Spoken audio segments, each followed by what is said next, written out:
Very good morning बच्चों। आज हम नए टॉपिक के साथ आपसे जुड़े हैं। अभी तक हम लोगों ने जो समाकलन में पढ़ा है वो अनिश्चित समाकलन था, जिसे इंडेफिनिट इंटीग्रेशन भी बोलते हैं। तो अनिश्चित समाकलन में क्योंकि हमारी कोई सीमा नहीं थी, हम जैसा देखते थे जिस तरीके से हम लोग कर सकते थे वैसे ही हम लोग सवाल के आंसर भी डिफरेंट आ सकते थे। लेकिन निश्चित समाकलन में, जिसे डेफिनिट इंटीग्रेशन बोलते हैं, निश्चित समाकलन में आपका आंसर सबका एक ही आएगा। चाहे कितने भी बच्चे, आप सारे जितने भी कॉलेज के अंदर स्टूडेंट जो पढ़ रहे होंगे और जो भी इस सवाल को कर रहे होंगे निश्चित समाकलन में, सबके आंसर सेम आने होते हैं। उसका कारण है क्योंकि यहाँ लिमिट दी होती है, उस लिमिट के बेस पर ही हम लोगों को सवाल निकालना होता है। यानी कि हमारा जो सवाल है, जो सवाल हम करेंगे वो एक लिमिट के अंदर ही होगा, जिसमें दो लिमिट होगी, एक नीचे और एक ऊपर। समाकलन का जो साइन होता है वो ये होता है, उसमें एक नीचे जो लिमिट दी होगी इसे लोअर लिमिट कहेंगे और इसे अपर लिमिट कहेंगे। यानी लोअर और अपर के बीच में समाकलन को खोला जा सकता है, यानी छोटे छोटे भागों में तोड़ा जा सकता है। अब तक के जितने भी फलन हमें दिए हुए थे उनमें हम लोग ये देखते थे कि जो फॉर्मूले हमने पढ़े हैं उस फॉर्मूले के आधार पर क्या हम इस सवाल को कर सकते हैं, और उसमें बहुत सारी योजना हम बनाते थे कि क्या ये सिंपल तरीके से हो सकता है, या प्रतिस्थापन विधि द्वारा होगा, या खंड से इंटीग्रेशन बाय पार्ट्स होगा, या पार्शियली फ्रैक्शन होगा। ये बहुत सारी चीज़ें हम लोग दिमाग में दौड़ाते थे। उसी में एक भाग आपका आया स्टैंडर्ड इंटीग्रेशन का, यानी मानक समाकलन का, जिसमें कुछ विशेष प्रकार के समाकलन रहे और उनको अलग श्रेणी में रखा गया, और उसी के आधार पर हम लोगों ने उन श्रेणियों को धीरे धीरे करके समझा है। आज जो नया टॉपिक है, और टॉपिक नया मैं इसलिए भी कहूँगा कि अनिश्चित समाकलन के भाग जो निश्चित समाकलन आता है वो बोर्ड की दृष्टि से बहुत अति महत्वपूर्ण है, और आप इसको बहुत ध्यान से, और मेरा तो यही है बच्चों, आप लोगों से एक सजेशन होगा, रिक्वेस्ट भी होगी, आप डे टू डे वर्क करें। जितना आपको समझाया जा रहा है उतना ही आप कंप्लीट करते जाइए। एग्जाम्पल देखें, रिफ्रेशर देखें, जितनी बुक्स आप डिस्कस कर सकते हैं आप करिए, अच्छे नोट्स बनाइए। और मेरा मकसद है आपको फंडामेंटल चीज़ें क्लियर कराना और उसके साथ साथ अच्छे क्वेश्चनों को क्लियर करा देना, ताकि जो बोर्ड के हिसाब से अति महत्वपूर्ण प्रश्न है। तो समाकलन जब हमने पढ़ा था तो हमने कहा था कि इसके लिए कोई हार्ड एंड फास्ट यानी निश्चित कोई रूल नहीं बनाया। बना भी होगा, जैसे अवकलन का एक प्रथम सिद्धांत था, समाकलन का कोई सिद्धांत नहीं आया। लेकिन निश्चित समाकलन में एक आधारभूत प्रमेय आई। आधारभूत माने बेसिक प्रमेय। जब हम लोग समाकलन करते थे उस समय इसी के आधार पर हम लोग समाकलन निकाला करते थे। क्योंकि वो अनिश्चित समाकलन था, उसके आंसर डिफरेंट आते थे, तो उसके लिए कोई नया रूल नहीं बन पाया। सिर्फ ये बताया गया कि फॉर्मूले लट रही है, इन फॉर्मूलों को देखकर आप सवालों को हल करेंगे। लेकिन इसमें ऐसा कुछ नहीं है, इसमें लिमिट है, तो लिमिट के आधार पर आप लोग एक प्रमेय बनी जिसका नाम टॉपिक 1 रखा, समाकलन की आधारभूत प्रमेय। समाकलन की आधारभूत प्रमेय। तो इस प्रमेय को का दूसरा नाम है योगफल की सीमा के रूप में निश्चित समाकलन ज्ञात करना। योगफल की सीमा। अब योगफल की सीमा क्या है? यानी सीमा हमारी लोअर और अपर लिमिट है। मान लीजिए यहाँ 2 है, यहाँ 3 है। 2 और 3 यानी लोअर लिमिट 2 से शुरू करेंगे समाकलन और 3 पे समाप्त करना। तो इस भाग को छोटे छोटे पार्टों में तोड़ा गया है, यानी छोटे छोटे हिस्सों में इसके एंगल निकाले गए, कोण निकाले गए, और उन सबको जोड़ दिया जाए तो ये हो जाता है योगफल की सीमा। यानी जो सीमा दी थी उनका योग करने पर एक निश्चित समाकलन ज्ञात किया जा सकता है। तो योगफल की सीमा के लिए खास बात यह है कि यदि फलन f(x) किस समवर्त अंतराल यानी क्लोज इंटरवल के लिए कैसा हो, वास्तविक हो, रियल हो, और सतत हो, कंटिन्यूअस हो, ये मेन बात है, तथा अंतराल ए बी को h चौड़ाई वाले n बार भागों में बांटा जा सकता है। h चौड़ाई के छोटे छोटे पार्ट किए जाएं, उनको n भागों में बांटा जा सकता है, और n भागों में बांट कर अगर उनका योग कर देते हैं तो आपका आंसर आएगा। क्लियर? तो प्रमेय है लिमिट है a to b f(x) dx, limit h tends to 0, h हमारी प्रमेय की एक कंडीशन है, fa यानी lower limit, plus F A plus H, यानी ए हमारी लोअर लिमिट से हमने शुरू किया, एच एक छोटा भाग हमने काटा, उसमें ए प्लस एच किया, ए प्लस एच किया, और जितना एच जोड़ते जा रहे हैं, छोटे छोटे भागों में तोड़ते जा रहे हैं, तो H2A हो गया, a plus 2H, a plus 3H plus dot dot dot a plus n minus h तक आप लोग निकालेंगे। इसके बाद जो कैलकुलेशन होने के बाद कंडीशन आएगी, वहाँ सीरीज बनेगी, सीरीज बनेगी यानी उनका योग निकाला जाएगा। इसमें एक बात नोट करके चलेंगे, NH बराबर B माइनस ए होता है। अगर NH की वैल्यू निकालते हैं तो B में से एक लेस कर देंगे, यानी इतने फैक्टर, इतने टुकड़े हमने बीच में किए हैं, यानी H छोटे छोटे पार्ट हैं, n भागों में हमने बांटा, तो n भागों में बांटने का मतलब है इन्हीं को तो n भागों में बांट रहे हैं, इनके बीच की संख्या को, तो वो B माइनस ए होगा, यानी भागों की संख्या आ जाएगी। तो इसमें ये बात तो आपको क्लियर होगी। अब इसमें मैं एग्जांपल दूंगा, इससे पहले बहुत सारी बातें आप ध्यान रखेंगे, और सवाल करने के लिए हमें कुछ चीज़ें नोट करनी होगी, समझनी होगी।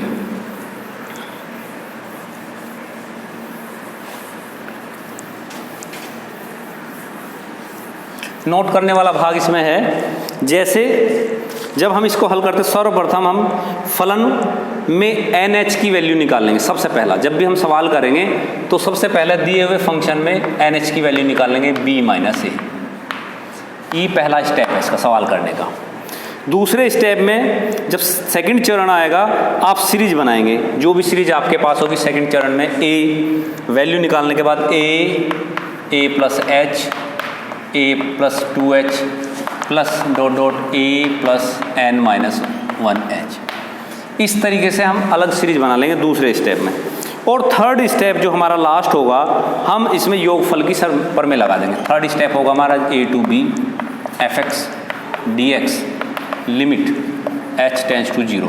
सेकेंड स्टेप में इनकी वैल्यू निकाल लीजिए अलग अलग। फर्स्ट स्टेप में NH की वैल्यू निकालिए, दूसरे स्टेप में fa यानी लोअर लिमिट रखेंगे, फिर उससे h ऐड करके रखेंगे, रखते जाएंगे, सारी वैल्यू आपकी निकल जाएगी। और एट लास्ट आपका लास्ट वाला होगा limit h tends to 0 fh fa, क्योंकि आप ये वैल्यू निकाल चुके होंगे, यहाँ से यहाँ रखी जाएगी fa प्लस h, ये वाली भी वैल्यू निकाल चुके होंगे, यहाँ रखी जाएगी, प्लस fa प्लस 2h, ये वैल्यू भी निकाल चुके होंगे, यहाँ रखी जाएगी, plus dot dot dot a plus n minus 1h। यानी ये सारी वैल्यू आप निकालने के बाद इसके अंदर रखेंगे, एक सीरीज बनेगी, उस सीरीज के आधार पर आप सवाल को हल करेंगे।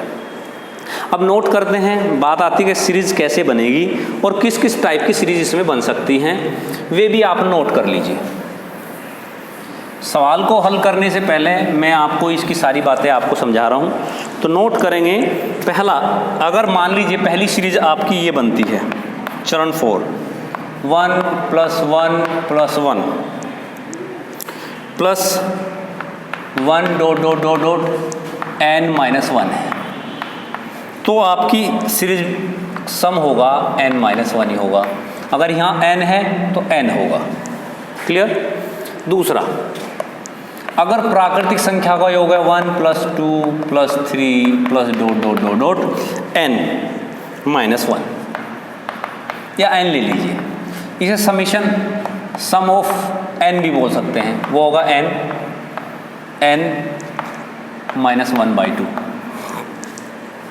यानी जब ये सीरीज बनेगी, यहाँ तक का योग आपका आ गया, तो ये आएगा बन के n into n minus 1/2। Clear बात। इसके बाद आप आइए स्क्वायर वाली सीरीज। अगर आपकी यहाँ 1 square 2 square 3 square dot dot n square होना चाहिए, यानी n माइनस 1 होना स्क्वायर, या प्लस लेंगे n स्क्वायर भी हो सकता है, इसे आप सिग्मा n स्क्वायर भी कहते हैं। इसको आप लिखेंगे n minus 1 2n minus 1 by 6। अब बेटा n तक भी यहाँ ले सकते हैं इसको, ठीक है। फोर्थ, मान लीजिए 1 की क्यूब 2 की क्यूब 3 की cube dot dot n minus 1 की क्यूब, इसे सिग्मा n क्यूब भी बोलते हैं। ये होता है n माइनस 1 स्क्वायर का होल स्क्वायर। यानी जब सिग्मा यानी समेशन इन सब का योग ये इसके बराबर आना चाहिए। हम सीरीज जो निकल के आएगी उसको हम इस तरीके से लिखते हैं। ये तो आपकी बन जाती हैं सारी एल्जेब्रिक सीरीज। इसके बाद आपका जो सीरीज है या श्रेणी है वो गुणोत्तर श्रेणी भी हो सकती है, समांतर श्रेणी भी हो सकती है। तो ये पहले वाली श्रेणी सारी समांतर थी, तो समांतर के बारे में बता चुका हूँ। इसमें एक श्रेणी ये भी हो सकती है A R square plus dot dot A R N minus 1 बराबर इनका सम होगा A R N minus 1 R minus 1, जहाँ आर ग्रेटर देन 1 है। यहाँ लेस भी हो सकता है, तो दोनों सीरीज आप ध्यान से समझेंगे। ऐसी ही एक सीरीज हो सकती है a plus d a plus 2d dot dot a plus n d a plus N minus 1 d. जब इनका योग करेंगे तो वो योग आएगा आपका, आप सीरीज में पढ़ेंगे भी 2a n minus 1 into D. आपको गुणोत्तर और समांतर श्रेणी पढ़ाई जाएगी, उसमें ये सब समझ में आएगा। और मेन आपकी जो पार्ट है वो ये है जो आपको ध्यान में रखना।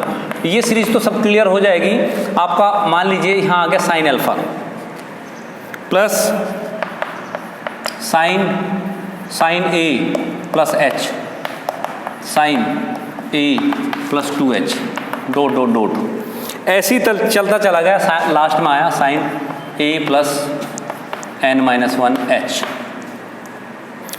तो आपकी जो सीरीज बनेगी वो बनेगी, इसको भी याद रखना है, sine A plus N minus 1 by 2h और साइन एन एच बाई 2 बटे साइन h बाई 2। ये सीरीज आपको खास तौर से याद रखनी है।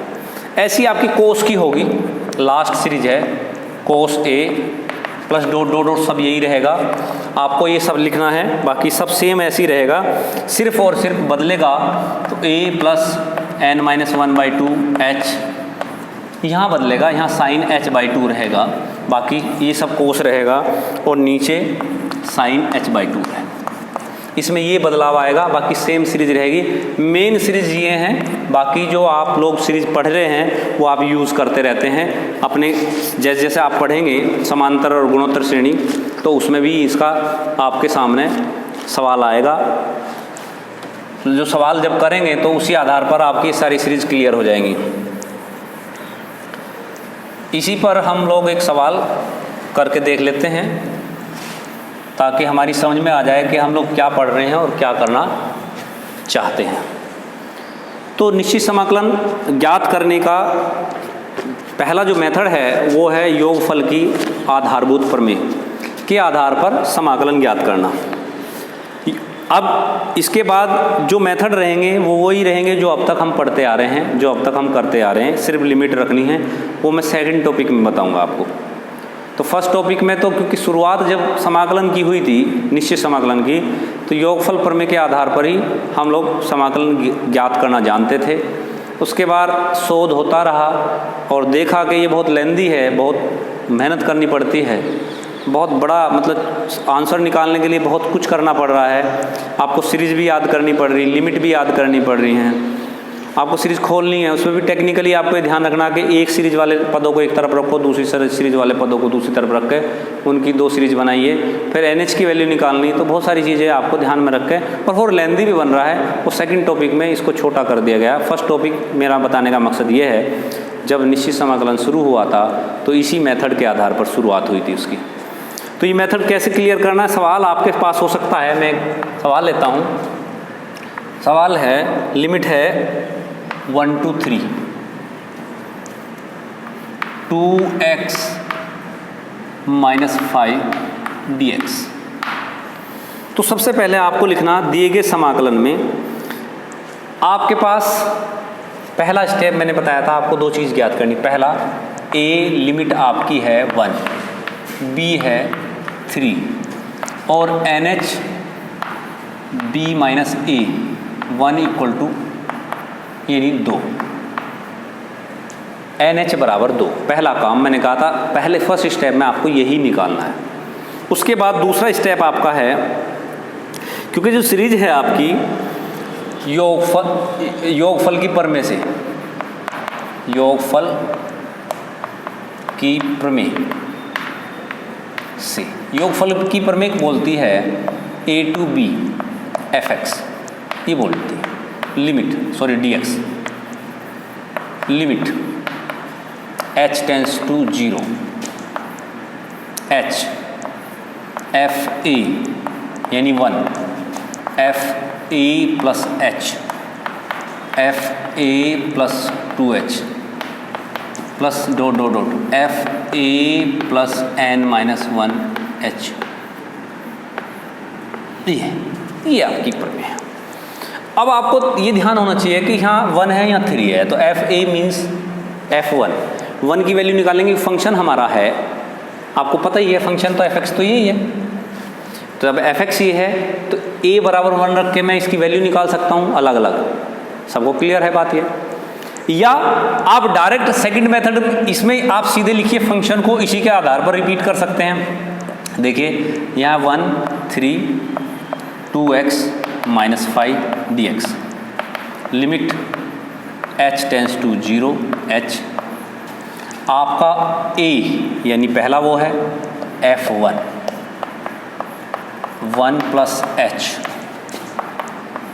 1 plus 2h plus dot dot 1 plus n minus 1h,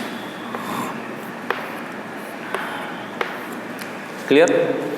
अब आपको पता है फंक्शन आपका है ये, इसको आप एज इट इज रखेंगे, आपका काम यहाँ शुरू हो जाता है इस तरीके से।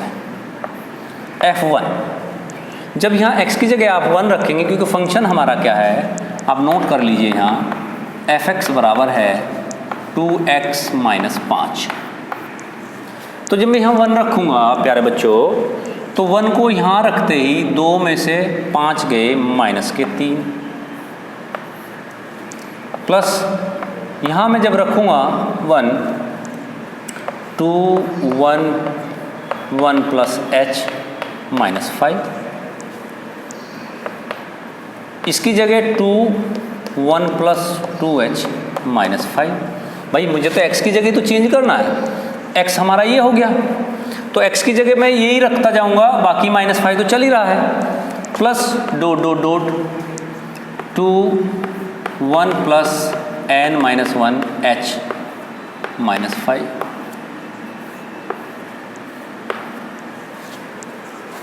इसके बेस पर limit h tends to 0 minus 3, जब मैं इसका ब्रैकेट खोलूँगा तो आपके सामने 2h आएगा माइनस 3, 2 में से 5 जाएंगे माइनस 3, फिर 2 दूनी 4 आएगा, 4h माइनस 3, फिर plus dot dot 2n minus 1 h minus 3। तो प्यारे बच्चों आप ध्यान से देख रहे होंगे माइनस 3 माइनस 3 माइनस 3 और माइनस 3 वाला सीरीज बिल्कुल अलग है, इसको अलग कर लीजिए। और आप चाहते हैं कि यहाँ कर लूँ तो मैं इसे रफ कर देता हूँ। जब मैं रफ करूँगा तो वो बात जो मैंने नोट कर रखी थी वो NH मुझे आवश्यकता पड़ेगी 3 माइनस 1 2, ये मैंने अलग रख लिया। आप यहाँ लिखेंगे limit h tends to 0 h minus 3, मैं कॉमन ले लेता हूँ सब में से 1 plus 1 plus dot dot dot n minus 1 तक ही हमारी हमेशा सीरीज बनती है, तो n माइनस 1 ही हमने रख दिया है। अब आपके पास यहाँ है, ध्यान देखिए 2h 4h, ये मैंने इसमें से 2 कॉमन लिया, आपके पास बचा है यहाँ 2h था, 2 क्या बल्कि आप 2h कॉमन लीजिए, यहाँ 1 plus 2 plus 3 dot dot n minus 1 बचेगा। तो अभी थोड़ी देर पहले मैं आपसे कह रहा था कि इन सीरीज की आवश्यकता पड़ेगी, और आपको लग भी रहा है कि हाँ जिसकी आवश्यकता मैंने बताई थी वो हो गया, वो उसकी आवश्यकता पड़ भी चुकी है, इसीलिए मैंने वो चीज़ें आपसे कहा था कि आप इसे अच्छे से नोट कर लेंगे, और जैसे जैसे सवाल आप निकालेंगे वैसे वैसे आपकी सारी चीज़ें याद हो जाएंगी। -3 इसका समेशन n-1 ही रहेगा, मैंने आपको सीरीज में समझाया। 2h यो सिग्मा n का समेशन है, योगफल है। सिग्मा n का होता है n-1/2, ये बन जाएगा। 2 से 2 कैंसिल। सभी को बच्चों समझ में आया होगा जो मैं आपको समझाने की कोशिश कर रहा हूँ। आशा करता हूँ आप तक मेरी बात ज़रूर पहुँच रही होगी। कोशिश यही है कि ज़्यादा से ज़्यादा को अच्छा समझाया जा सके। और देखिए limit h tends to 0 h। अब जब मैं इसके अंदर मल्टीप्लाई करूँगा, अंदर मैं मल्टीप्लाई भी कर सकता हूँ या h को मैं अंदर ले जाऊँ, मेरे पास दोनों तरीके हैं। देखिए मैंने यहाँ -3n किया, +3 कर दिया, ये h आपके पास हो गया +nh, क्लियर। n-1, 2 से 2 कैंसिल हो चुका था। इस h का मैं वेट कर रहा हूँ, कारण है उसका क्योंकि nh की वैल्यू मेरे पास होनी चाहिए, वो है 2। मेरे पास यहाँ भी nh होना चाहिए और यहाँ भी nh होना चाहिए ताकि मैं डायरेक्ट वैल्यू रख सकूँ। तो ऐसे ही मैंने किया, लिमिट ऐसे ही आप करेंगे, h के अंदर मल्टीप्लाई करी -3nh +3h +nh। अब nh यहाँ तो था, यहाँ जब मैं अंदर मल्टीप्लाई करूँगा ये nh हुआ -h हो गया। सब समझ गए होंगे मेरी बात को। अभी क्योंकि मुझे लिमिट नहीं खोलनी, मुझे इनकी वैल्यू बतानी, ये इस पर फोकस कीजिए। ये जो वैल्यू है, ये जो तो आपको दिखाई दे रही हैं, जिनको मैं ऐसे कर रहा हूँ, इसको अंडरलाइन कर रहा हूँ, इनकी वैल्यू पहले से आप जानते थे और आपने पहले ही निकाल कर रखी थी। तो limit h tends to 0 -3, nh की वैल्यू कितनी है 2 आपने रखी, +3h, nh की वैल्यू कितनी है 2 आपने रखी, इसकी वैल्यू कितनी है 2 आपने रख दी। यही काम आपको भी करना जो काम मैं कर रहा हूँ, बहुत ही कायदे से, बड़े सिस्टमेटिकल तरीके से, आप सिस्टमेटिकल ढंग से आप इस सवालों को करेंगे। सवाल लंबा तो होगा लेकिन सिस्टम बना के करेंगे तो आपको समझ में भी आएगा। तो बच्चों आपके पास अब लिमिट खोल सकते हैं, क्योंकि हमारे पास जो वैल्यू निकलनी थी शायद निकल चुकी है। -6, इसमें लिमिट खोलूँगा 0 +2 दूनी 4 -2h यानी 0। 4 में से 6 जाएगा -2, ये -2 इसका आंसर आएगा। यानी मेरा कहने का मतलब है इस तरीके से अगर सवालों को आप हल करते हैं तो आपको समझ में आएगा और बहुत अच्छे से समझ में आएगा। ऐसा नहीं होगा कि आपके समझ में ना आए। तो मेरा कहने का मकसद सिर्फ ये है, आप बहुत अच्छे से, बहुत ध्यान से, बहुत कायदे से सवाल अगर करते हैं तो आपकी क्लियर हो जाएगी। तो इस तरीके की समस्याओं का हल हमने कोशिश की कि आपकी समझ में आया। और बहुत सारी समस्या हो सकती हैं, उनको भी मैं कोशिश करके आपको समझाऊंगा। एक ही वीडियो से आपका ये टॉपिक पूरा भी नहीं होगा और होना भी नहीं चाहिए, क्योंकि अभी तो आपको इसमें बहुत सारी चीज़ समझने की बाकी है। ये तो मैंने सिर्फ वो सवाल बताया है जो बहुत आसान है, हार्ड भी होंगे लेकिन आपको सही से पहले इस पर फोकस करना होगा। ये सिर्फ मैंने एल्जेब्रिक सवाल आपको क्लियर कराया है। एल्जेब्रिक इसी तरीके के सवाल आप और बहुत सारे हैं जो कर सकते हैं। ट्रिग्नोमेट्रिकल जो सवाल होगा वो मैं कल की वीडियो में एक तो ट्रिग्नोमेट्रिकल और एक 2 फलनों के गुणनफल वाले सवालों पर फोकस करूँगा। आज सिर्फ मुझे इतना ही आपको समझाना था। कल मेरी जब नेक्स्ट वीडियो आएगी तो मैं 2 तरीके के सवाल बताऊँगा, एक जिसमें ट्रिग्नोमेट्रिकल फंक्शन होंगे, दूसरा जो गुणनफल के रूप में दिए होंगे और उनमें भी आधारभूत प्रमेय को कैसे हम लोग ज्ञात कर सकते हैं। बाकी जो सेकंड टॉपिक होगा, सेकंड टॉपिक क्योंकि मैंने आपको निश्चित समाकलन अच्छे से समझाने का प्रयास किया है, आशा करता हूँ आपकी समझ में भी आया होगा।